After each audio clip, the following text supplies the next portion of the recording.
Opening screen with capacity building, Center for Tribes logo. The title of the presentation, Mapping to Protect Children and Preserve Communities. And the presenters, John Gozen Center and Catherine Kobicki. This presentation was recorded on September 25, 2017. Hello, everybody. This is Carla Eisen. I'm the team leader here at WSDOT for the Capacity Building Center for Tribes. We are thrilled today to provide you with this presentation on mapping to protect children and preserve communities. So I'm just going to take a minute and introduce our presenters. We have John Gozen Center. John brings 30 years of experience working to empower Native American communities in the use of new technologies and GIS. John is an enrolled member of the Oglala Lakota.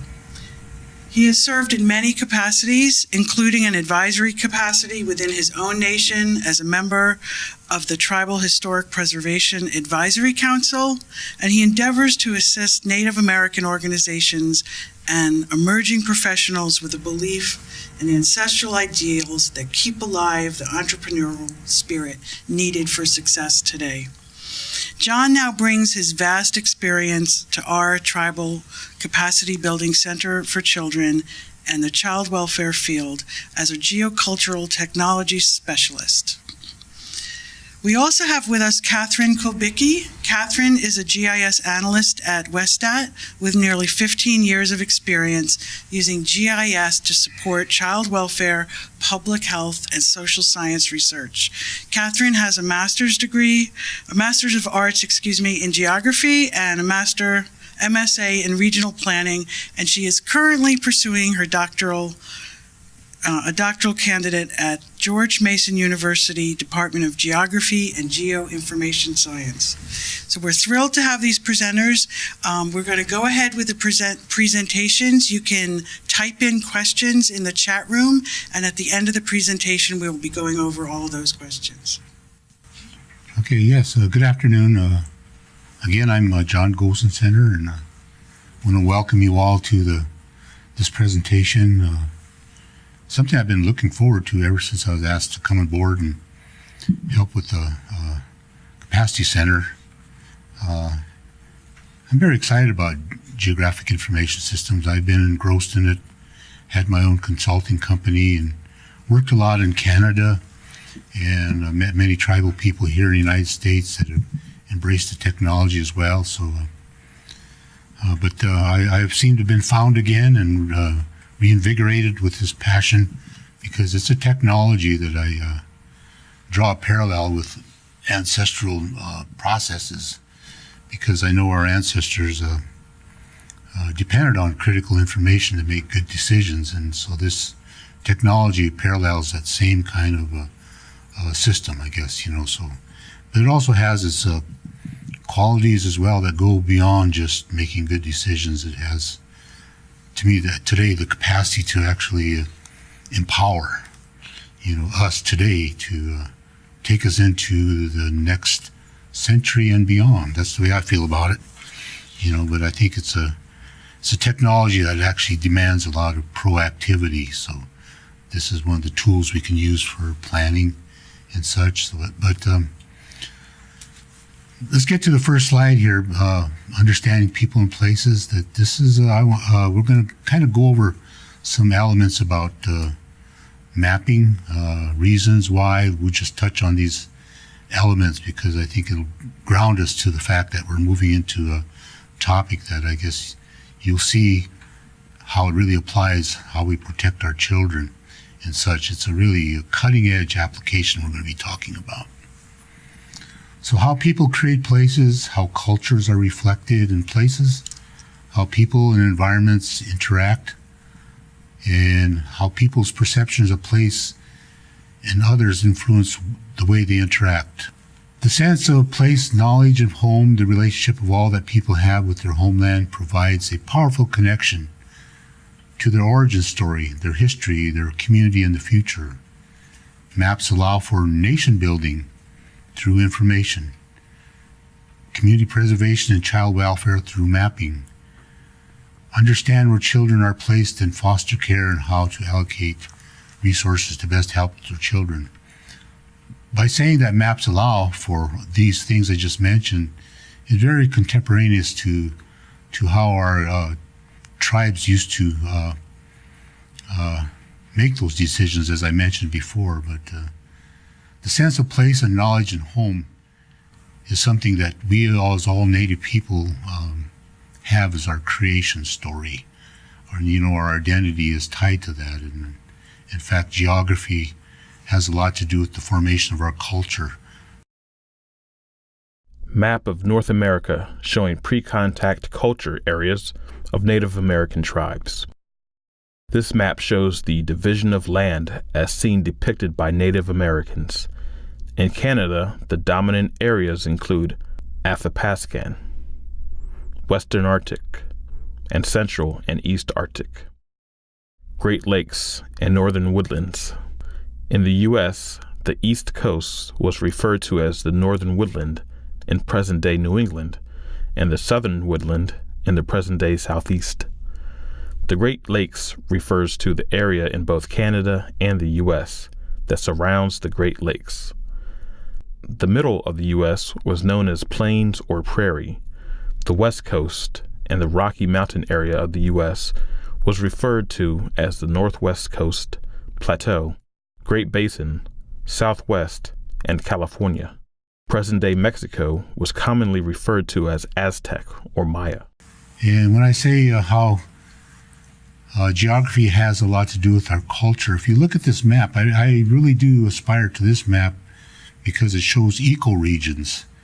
And if you look at different areas in this North American continent, in all direction in the interior part of it, you'll see different sectors which are ecoregions. And you see the subarctic all the way down to the Aztecs in Central America, the Northwest Coast, the East Coast. All these different resources in those areas have formed culture. And so that really explains a lot of the diversity we have in America today with tribes. But myself, I'm a Lakota, so I'll be speaking more from what I call the Lakota paradigm. That's really kind of more what I understand, and I can articulate. But I think a lot of other indigenous cultures can draw a parallel with what I'm speaking about, because we all have that affinity about an origin story, where we came from, and our affinity to the land, and how our cultures evolved based on the resources within those ecoregions, So that's where I'll be speaking from. So I'm really hoping that you can follow me in that sense as speaking from the Lakota paradigm. But I did have some experience, as I had mentioned earlier, working up in Canada. And this, what I'm going to talk about, is like a story. It really kind of brings to bear and brings to light how indigenous people existed and seen the land. And it's something that I guess, not that we've forgotten, but something that we need to take a closer look at and understand who we are and what it is that we're doing and where we're going, Enlarged section of British Columbia showing the clan locations within the Gitxsan First Nation, Hazelton, BC, Canada claim area. The Eagle Clan territory is highlighted. And this has to do with the Gitxsan Aboriginal territory, which is in the northwest coast up towards the southeast Alaska. And this model is how they managed for their landscape, and is based on watersheds, biodiversity, animal migration patterns, critical habitat, and traditions and culture of the Gitxsan. And which is really interesting, this map, if you look at it, is their Aboriginal territory. It's a very irregular looking polygon. It doesn't look like any other maps that you see with arbitrary straight boundaries or such, or even tied to a real world coordinate system. This map is what I call generate from the internal to the external. And you see all those colored polygons in there. Those colored polygons represent each clan. So you can see that little yellow polygon. It says the Eagle Clan, territory. So if you can imagine, all these clans had different names, but what's important is they all knew things in their relative backyards, let's say. They knew the biodiversity. They knew where the sacred plants were, the traditional foods, a lot of other cultural resources. And they had that unique relationship with the land where they knew what I call from the micro to the macro about their environment. So with all that mosaic together, all that knowledge really created this map, and this map is bound by the natural features of heights of land and watersheds, importantly. So those are the natural things that really define an Aboriginal territory. So I just wanted to throw that as an example there. So as you can see, I'm retouching some elements about how Native people really seen the land and related to that. And it really is part of our identity. So when we start talking about a higher application with the human dimension to it, you'll have this grounding, hopefully, about how Aboriginal people seen their land.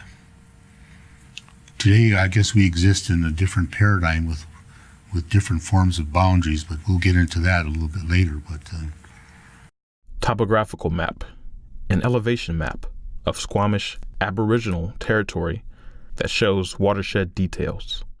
This map shows the patterns of the river, which is a significant resource to the Squamish Aboriginal territory. Here again is another example of Aboriginal territory. This particular map I was personally involved in as I worked up in Canada to help create this map with the Squamish Nation. They're a nation that, interesting enough, their homeland where they're living now, their little reservation is right within the city of North Vancouver, British Columbia. And these maps I'm just talking about right now were entered into the treaty process in Canada. So if you can imagine, British Columbia, the Native people, their land was really basically confiscated or such. You know, they never had the opportunity to enter into a treaty process until the 1990 or so. And interesting enough, what they've been looking for that opportunity to enter the treaty process. Along that line, there was a significant Supreme Court ruling in Canada in 1990 called the Delgamuukw decision. And that decision there overturned lower court decisions from the province and other places in Canada where oral history and oral traditional ecological knowledge was part of admissible evidence to establishing Aboriginal title to the land. So I draw a parallel with that with some of the authorities we have in the U.S., which was probably, an open door to that process of really validating our worldview is NAGPRA, the Native American Graves Protection and Repatriation Act, also Religious Freedom Act. We have elements of things like that really validate our worldview, So Squamish Aboriginal territory map is shown again. But anyway, up in Canada, because of that court ruling, they entered into the record in their treaty process, the archaeological record, ethnographic and historic research, their tribal oral and ongoing traditions, which was really powerful. With all those elements, those are the things they entered into the treaty process defining their Aboriginal territory. And as a result, a map submitted for the treaty process that identifies an area of occupancy within the natural boundaries and the heights of land and watershed. This map really shows a major drainage system. And right in the middle of that is the Fraser River and the Thompson River, and all that comes down to this big harbor in Vancouver called Cole Harbor. But you can see the tributaries that go on up into the mountains. That's where the salmon spawned. And they are a salmon and cedar culture, so you can see their affinity to this whole drainage system, along with all their traditional knowledge of all the resources within that, in their clan system, along with the ethnographic and historic research. they have a profound, powerful story to talk about. And additionally to leveraging the negotiations they had with the Crown on their treaty was interesting. They were able to take from the public record all the merchantable timber taken out of their homeland in the last 70-some years. So you can see what the power of information is starting to bring to that table, because that amount of revenue that was generated from that taking of their the forest products from their homeland really was what I call a major leverage point in negotiating their treaty. But we're not here to talk about treaties, but I'm just telling you the power that when you define your maps and have your maps and identify your homeland and all that, it's a powerful thing to understand that your identity is affiliated with all these things on the landscape in itself. Map of Coeur d'Alene Tribe, Aboriginal territory that spans more than 5 million acres of today's Washington, Idaho, and Montana.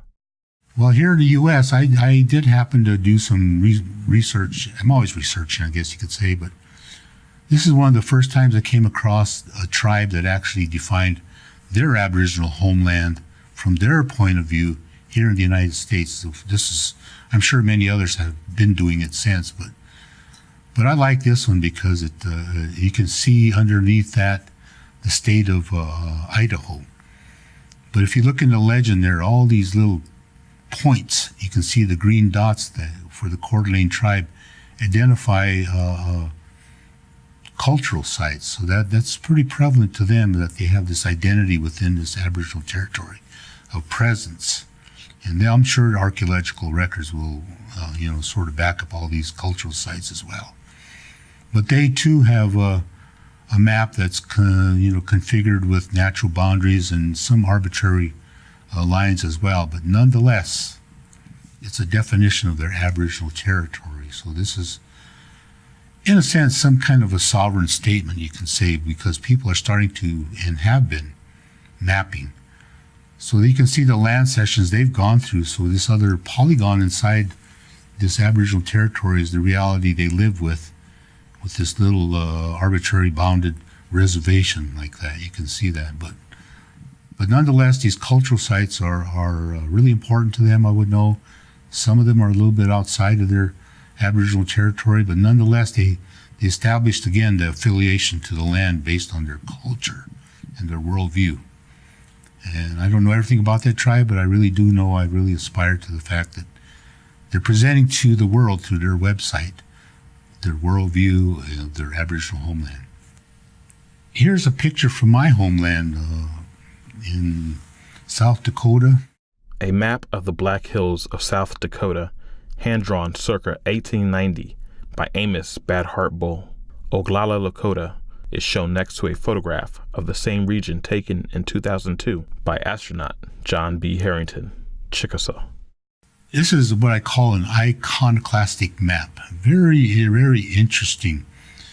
As you can see in the text there, Amos Bad Heart Bull was what I call, people call them illustrators, but I think I call him an illustrator because he sat down, this is back in the late 1800s, early 1900s, sat down with many different people and actually illustrated different ceremonies, battles, famous battles, and they call that today ledger art or whatever, but he was actually recording our history. Amos Bad Heart Bull was. And in this book that I came across in the early 70s was this map. So in my career, when I started working with maps, this map popped into my memory again. And it really, astounded me that there was a map that was drawn back in the 1800s. So I knew that. But when I was teaching at a tribal college, Sinte Gleska University, we had the opportunity to interface with John Harrington, the first Native American astronaut. So requesting of him to take a picture of the Black Hills, he did. So when I seen that picture of the Black Hills, it just is something really, it was like one of these little epiphanies a person has, but at the same scale what the space shuttle was taking pictures of, an ancestor drew a map of the Black Hills at the same scale. Amazing. I couldn't believe it. It's like, wow, how can somebody project themselves in space to do that? But that comes from a sense of knowing everything on the land, having an affiliation, an affinity to landscape and to different geographic features, and understanding, I guess you could see in that map, on the traditional map, is the hydrology. That's the important factor. So that really kind of coincides with our origin stories, some of our stories that we have about the Black Hills of South Dakota, but then I compare that with the imagery from space, which really profiles that red ring around the Black Hills that was drawn historically, and you see that same rock formation around the Black Hills, which is the Spearfish Rock Formation, which really defines a story about a great race that the Creator once put on to find, because there's predatory chaos in the world, that need to find some world order again. So there was a race, so we know that in our mythology we have that red ring around the Black Hills. So we see that again around the real image from space. But to me, this is very astounding that how people that knew everything on the land can project themselves up and see a broad landscape holistically, knowing every little detail from the micro to the macro on that. So this is an inspiration when I see maps that our ancestors have drawn. Whether they've drawn them in the 1800s, I know they've existed with profiling, spatial information, their type of cartography on winter counts or whatever, they and this is where I want to take a little time just to mention something that, we have to understand about our ancestors, how intelligent they were. In today's world, we can draw a parallel with all the different science and technology with the intelligence of our native people, because think about the icons they drew on winter counts and all the glyphs that they drew in different designs and all that. Those were much like a computer screen. You click on them and behind that's a whole narrative. So I think iconography is one of the things that I guess our native people have sort of invented in itself, because they compiled a lot of information based on collective knowledge behind one icon. That's all I can say. It's like, wow, pretty cool to understand. Still talking from my paradigm as a Lakota, our worldview really centers around our center of the world, what we call our center of the world. The Amos Blackheart Bowl Black Hills map is shown superimposed over the satellite image of the same area.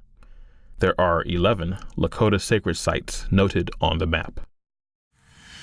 And so they're starting to initiate some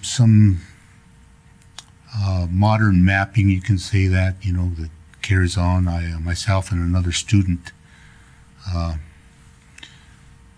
his name was Jimmy Sinovia, both he and I worked really hard. We didn't produce this particular map, but we have produced a map using satellite imagery, Landsat imagery, we call that, with a satellite from space, and looked at all the different sacred sites in the Black Hills and renamed it on a map here. But so that's some of the things we're initiating right now today, is kind of metaphorically reclaiming our Aboriginal territories, sacred sites, by creating our own cartography and maps with our traditional language and what they're originally called in our day. But a lot of these geographic places have been replaced by other people and their different cultural views, but this is our view of our homeland.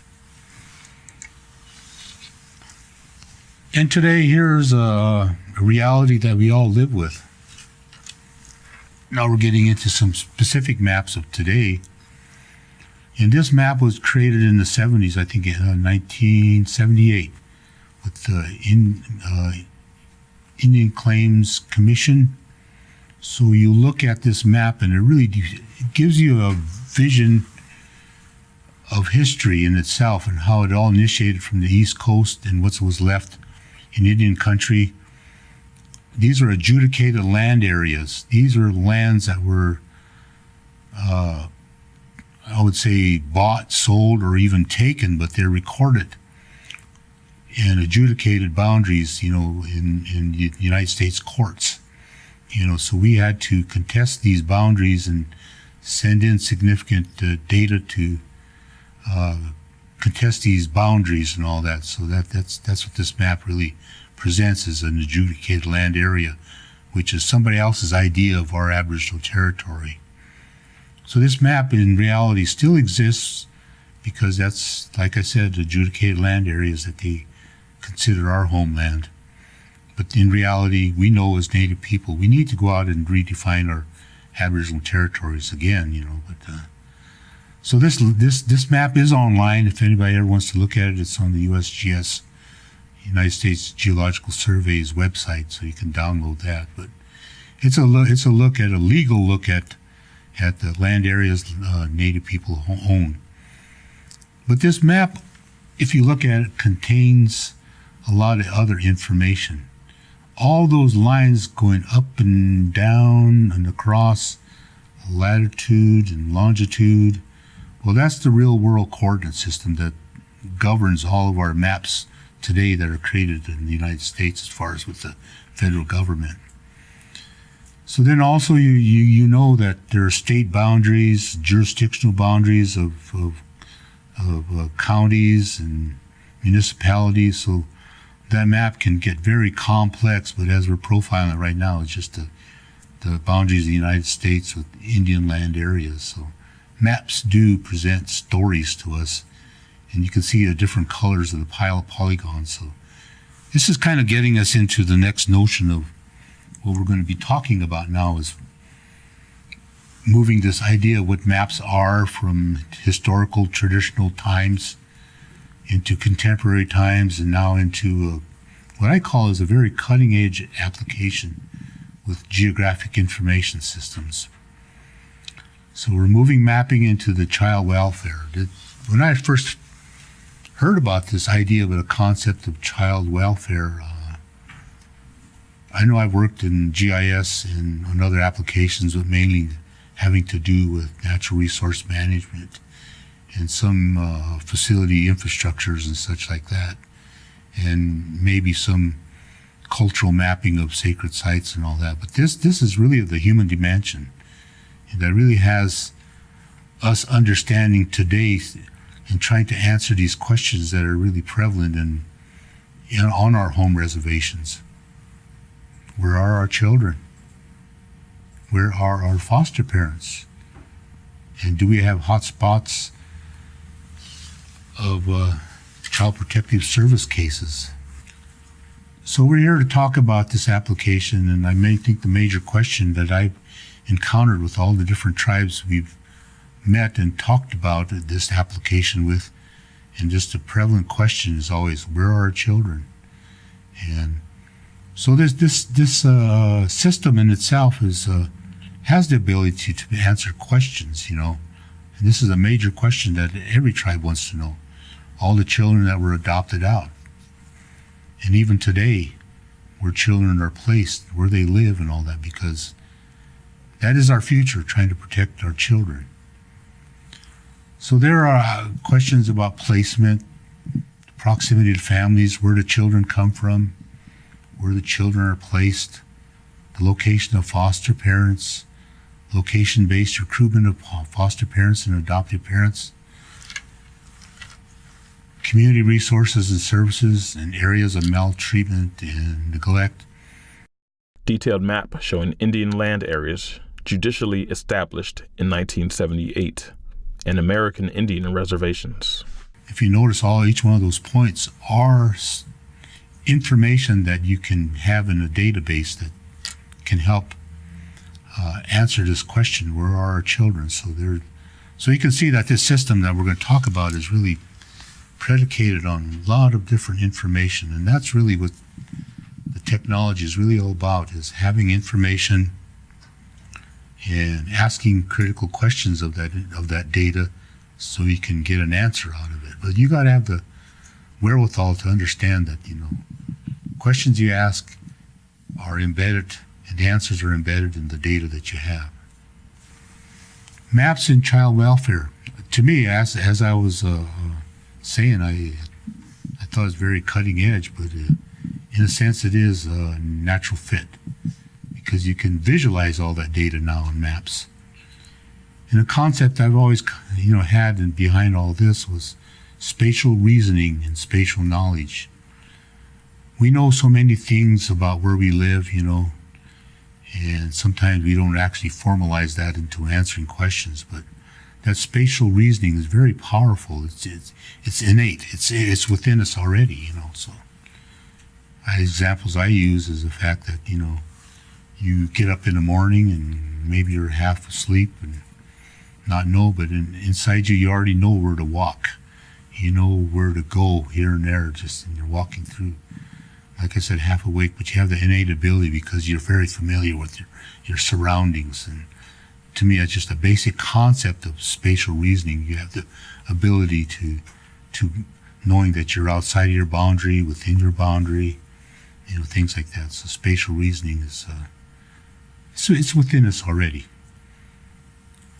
And of course, through maps, we can do resource and cultural management, and having all this information at hand and accessing it and visualizing it on map is a great empowerment. And it actually brings us on that evolution and continuum towards self-determination, because there again, I draw that parallel with our ancestors. When they had all this critical information, they were self-determining. They were self-empowered. They weren't waiting for permission from anybody, but they had all that knowledge, and experiential knowledge that evolved into wisdom, so that this is something that I think will get us back onto that wisdom continuum. Of course, all of this helps inform our tribal leadership, and I say that in two levels, not only our administrative leaders, but also our traditional leaders, the people that are what I call the community leaders and such and all that. So all the interested people, the servant leaders I call and all that really would aspire to have access to information to make good decisions resides in a system, in a sense. So we're talking about a system of accessing and managing information and presenting it on maps. So that's what we're creating now, is this awareness through information on maps. This gives you a little bit visual on a geographic information system. Slide shows the ESRI definition of a GIS. A Geographic Information System, GIS, integrates hardware, software, and data for capturing, management, analyzing, and displaying all forms of geographically referenced information. Also on the slide is a map overlay combining information from various layers to build a new map.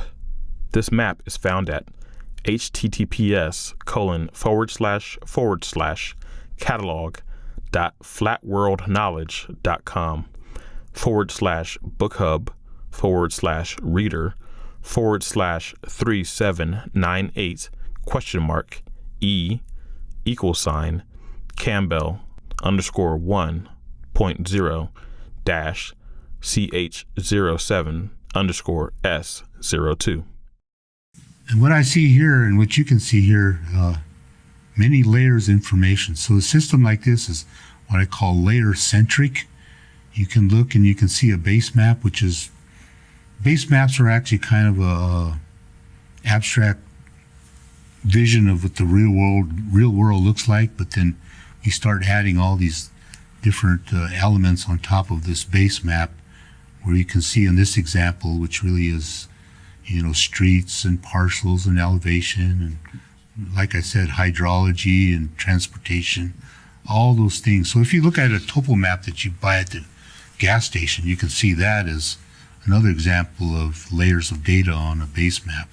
A topographic map which shows elevation and such, but you see the layer of transportation, roads, rivers, little points that show towns, and then you might see a bounded place might be a park. So then it's bringing to the elements of what GIS displays as point lines and polygons.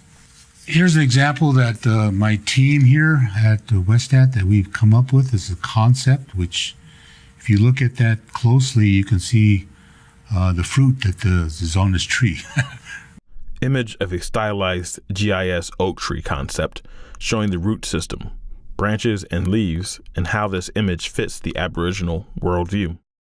The roots of the tree include cultural awareness, native views, and community values. This connects to the trunk of the tree, which is geographic awareness. Branches of the tree represent the technology foundations to interpret our geographic awareness. GIS fundamentals, GIS, GPS, and remote sensing, spatial analysis, descriptive mapping, spatial data, and GIS users, data providers, GIS programmers, GIS analysts. The leaves of the tree are the areas where the GIS fundamentals are applied. The GIS application continuum includes child welfare, accessing services, child protection, locating foster families, children in out-of-home placement, disease monitoring, health services, housing, cultural preservation, historical boundaries, land use, environmental stewardship, transportation, education, disaster management, fire and flood response, and law enforcement. But really, these identify this tree that, to me, has its roots really founded into a philosophy. The philosophy having a lot to do with community values, having to do with what I call an Aboriginal worldview, a perspective that we have about the reality of our environment. But I would even go so far to say is our spirituality to some extent, knowing that we have our origins in earth and that we're connected to the land. So this information technology has that kind of a resonance to it as far as what it really could represent for us again. So I use the paradigm of a tree, and my colleagues here, we've all thought of all these different applications that really could reside out of a system that retains information, and we can display that information. So right in the center of this tree, as we configured it, is this child welfare application, which is something I think, like I said, to me, all of a sudden, it just really is of great importance. And when I think of all the different information we have in our tribal setting, our boundaries, our natural resources, but I think our children and our the demographics that we have on our reservation, that's our most valuable resource. So we really need to start sort of like preserving and maintaining that resource and letting it grow and protect it, more importantly. So again, this application that we're going to talk about, is on this system called the Geographic Information System. And I'm sure you could call it other names and all that. Maybe you have something in your language you could think of later, but for now it is geography, information that's merged together that you can display on maps. I do have some other slides I want to show you just to give you an idea. Like I mentioned, points, lines, and polygons on that topographic map I talked about. Here you can see some examples. So there's reservation boundaries. Right there, you see that big polygon there, the green one, the light green one. That's the Black Hills of South Dakota in itself, with the boundary around it, by the U.S. Forest Service, And the lines there are, the transportation lanes you can see, and the points are actually on the map like that, showing you towns and cities and such. There again, that's just a graphic overview of what I was just saying before. Now here's something I'd like to explain a little bit more about GIS, Geographic Information Systems, that it grows. So it's a continuum, but it has a starting point. And you can see I have these three elements described. It's the data compilation and the descriptive mapping, and predictive and descriptive mapping that is the higher functioning of a geographic information system. But it all starts with data. In fact, it's all driven by data. And so that means there's a process of actually gathering your data and compiling it, putting it into a format that a computer can actually grab your tabular data, and most tabular data that you find is in relational database programs. So I know many of you record data and put them into forms. So I do know that these forms are in a format that might be what you call SQL. They're a query language that you can actually query things with, but you can actually now, through that process, through geocoding, put that onto a map, display it on a map. But there again, I'm making emphasis on data gathering, data organization, data management for whatever application, infrastructure management, but we're eventually going to be talking about child protection. So think of all the forms that you have, and all that is critical information to tracking children, placing children, and such, So it's a continuum. And you can get very analytical with that in getting into this descriptive mapping. So we have here listed some applications of mapping foster children homes, mapping foster parent locations, and mapping health and human service locations. So you can have a map that's multi-layered with all these kind of features that are displayed there, with maybe a legend showing what color forms are for these different layers of information. So to me, maps are cool. They're documents. You can see things visually instead of just having to try to read a lot of tabular data. And at the higher end of the continuum is actually, doing these predictive models, buffering and things like that to see proximities and calculating distances and, things like that. So it has its advantages as the more further you get into asking the computer questions derived from your data, Next slide.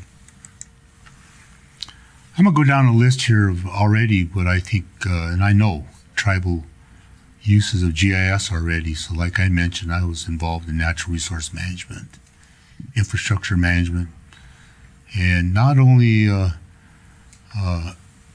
those two applications, but now we're looking at, analysis, doing some economic development and environmental monitoring, and of course planning, infrastructure.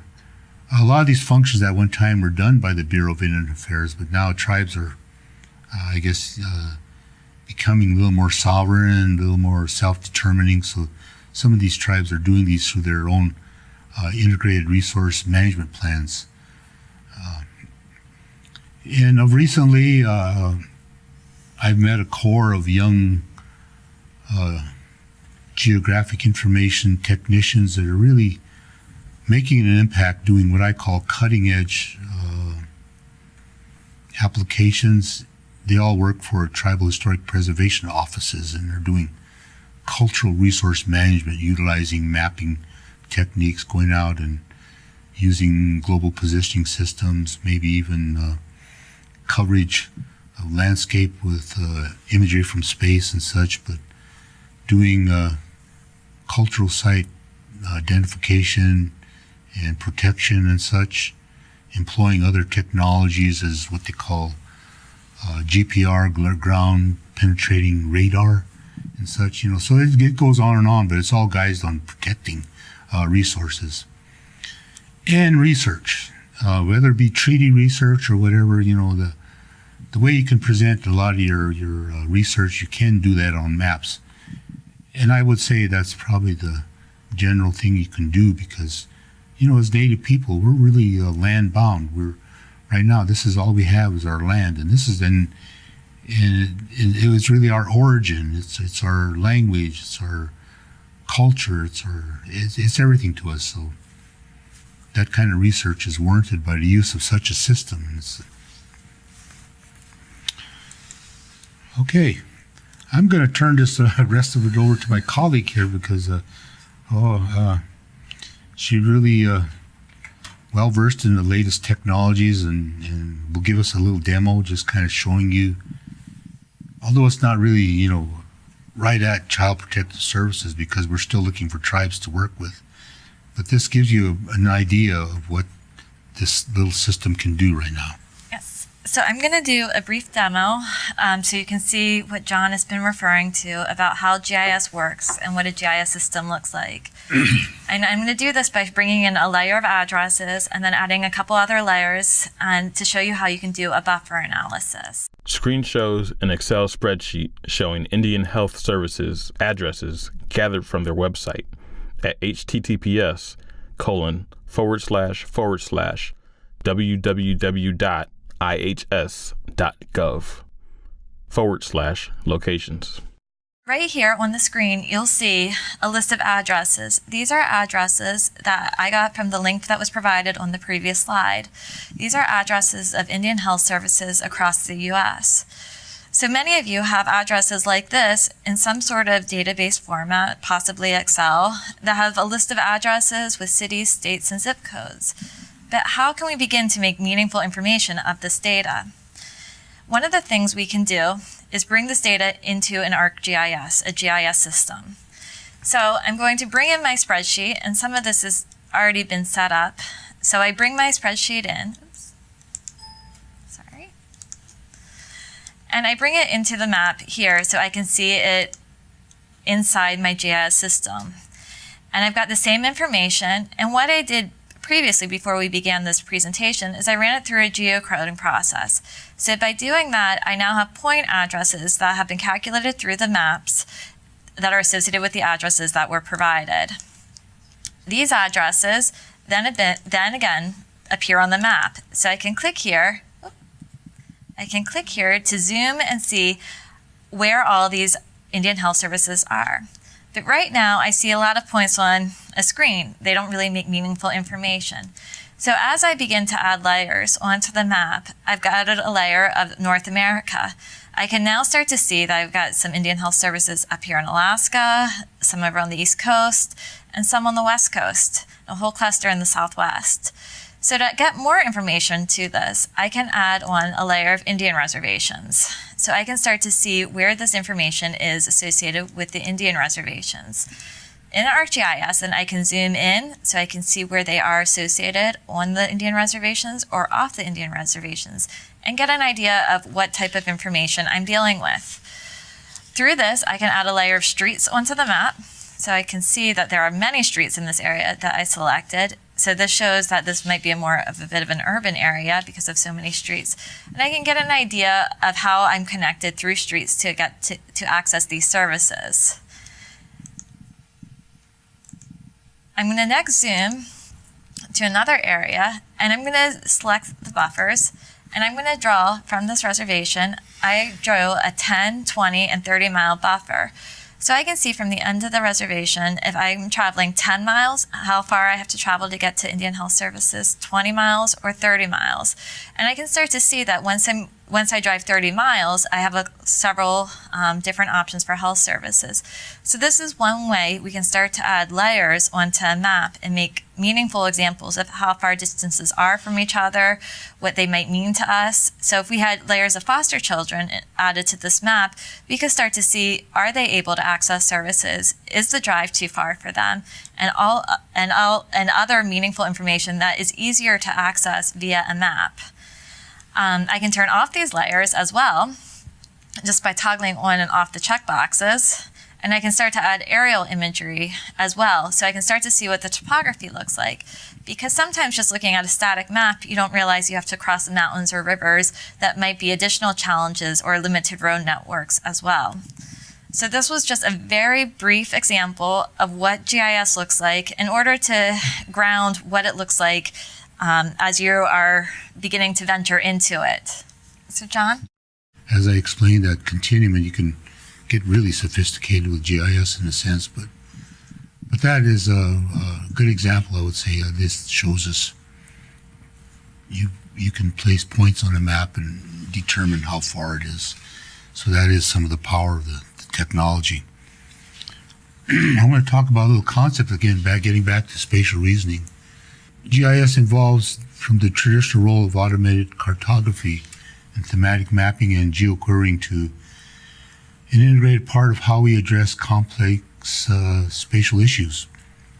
Along this path, many changes in mapping will find new applications. And I think, like I mentioned before, is the cutting edge one, I think, is use in child welfare. But effective education and communication within the growing world of map users becomes a catalyst for transformation. I want to emphasize that part because this technology, in a sense, is in its infancy as a use on Indian reservations. The technology is pretty perverse in greater society, but it's still there too. If you just look on your cell phones, you can see it's really prevalent in every day. But its use on the Pine Ridge, I'd say, is very minimal in a sense, and it's starting to be used in addressing systems now that are being invented on reservations and such. But it does allow a lot of opportunity, I guess, for the future for new careers and such and all that. But the spatial reasoning is this taking the original concepts that we have of knowing places and actually utilizing that in the power of making decisions. So that spatial reasoning concept, keep that in mind, is really the impetus behind making good decisions and knowing where your children are at. So step one in the spatial reasoning process is, of course, a query, and then we reference maps. Mapping the location of children and families is one of those things that, I guess, like I said, along the idea of actually reasoning is we starting to ask these kind of questions. And data modeling is determining research questions, and that's going to sort of reach back to understanding what kind of data we're going to need to answer questions. And determining the best approach would be the hotspot analysis and spatial regression, spatial autocorrection, and linear modeling. Well, I bet you that's raising a lot of questions, but we can answer some of those too. But most of all is understanding the results when we start going into all this analysis and using that result. And I guess that's where we start using that to develop policies and tribal codes and such like that, when we actually have something to present as a product of information to people that need that information or can use that information. Potential of GIS, and that would mean that whatever data we have, it actually we would be sort of like in this continuum of improving, making sure our data is always up to date, it's quality data. And there again, that the impetus is on us to make sure that we have, a system in place where we're actually qualifying our data all the time. So we're setting standards with our data. Geocoding to verify addresses, that's another thing that is sort of the integrity of your data. Always going out and making sure. In a sense, I call that ground truthing, to go out and verify addresses. And most of all, understanding your community. Areas of maltreatment, where maltreatment is occurring, where maltreatment is being reported. All that kind of information, can be displayed on maps in a sense of those three features, points, lines, or polygons on a map. Where the placements are being made, that could be in a sense of protecting a lot of people. You can have maps masked to a certain extent by just showing broad areas rather than site-specific places. So the system has many ways of actually presenting your data. Areas where children are being removed from, locating potential foster homes. All those kind of things can be answered and be dependent upon the quality of your data. And they're again presented on maps.